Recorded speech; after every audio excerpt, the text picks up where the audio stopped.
Well, here it is, one pool full of syrup, not something you see every day. I should point out the Brainiacs have been here all night filling it up and they're just now topping it off.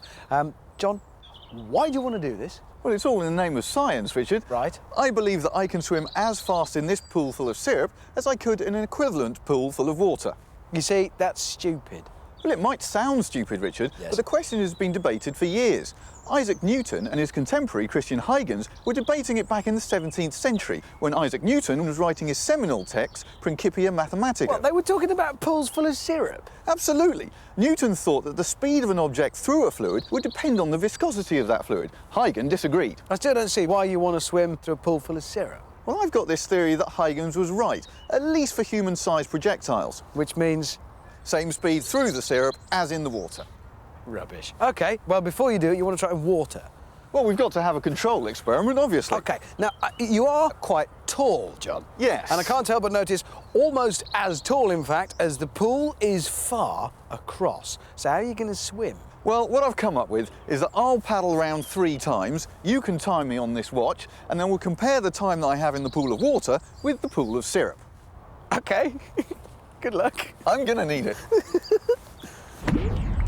So here it is, your pool full of water. Should point out, we do have, rest assured, Brainiac lifeguard behind us. Filling me with confidence. Yeah. OK, are you ready for this? Just about, yeah. Stopwatch is ready. 3 laps, we'll be watching. In your own time, on you go. The water first, remember, this is our benchmark time. Swim like a fish! Go for it, John. 3, 2, 1, go. Go. OK, we're away.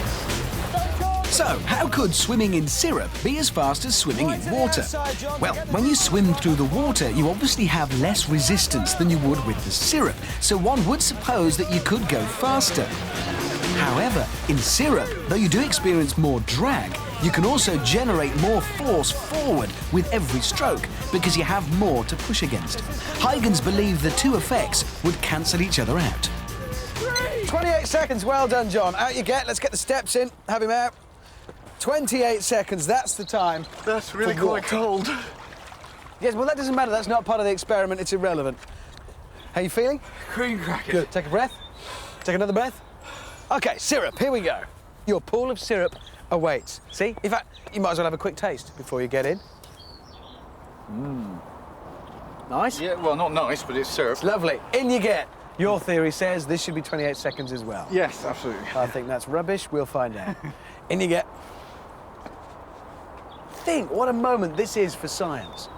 The first person to do this. Can you feel that viscosity? Yes. Viscosing? Doubts now. Good. It's your theory, mate. Right. On your own time. OK, and 3, 2, 1, go. Well, it's all very well doing quadrilateral equations and fancy graphs, but science is frankly all bosh unless you actually go off and do it for real. And if Huygens and Newton had half a brain between them, maybe they'd have worked that one out too. Newton's an idiot! Newton was a clever man. You can't disprove it. Jon Tickle is rather lazily not even doing the full circles and is still failing rather miserably to get up to the same speed he got through the water.